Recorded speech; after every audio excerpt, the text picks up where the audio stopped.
જે ભુજની ચારે તરફ આવડું બધું ડેવલપમેન્ટ થઈ રહ્યું છે, તો શું ખરેખર ભુજમાં આવડી બધી વસ્તી છે? આમ જોવા જઈએ ને તો ચારેય કોર ભુજના 50 કિલોમીટરના એરિયામાં ચારે જગ્યાએ જી નખત્રાણાથી કરીને માંડવી ત્યાંની પબ્લિક હવે ભણતરની દ્રષ્ટિએ અહીંયા ભુજમાં રોકાવા માંડી છે.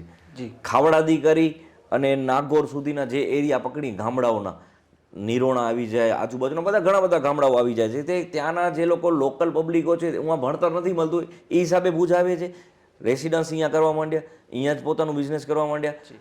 બાકી આપણે આ ધાણેટી પકડીએ કે અંજાર સાઈડના જેટલા પટ્ટાના જે એરિયાના વ્યક્તિઓ પકડી એ બધા ભુજ આવીને માધાપરના એરિયામાં રોકાવા માંડ્યા. એટલે આટલું બધું મોટું ડેવલપમેન્ટ ચાલુ છે. આમ સાઈડ મિર્ઝાપરમાં આટલું બધું, આમ સાઈડ રતિયામાં આટલું બધું ડેવલપમેન્ટ ચાલુ છે.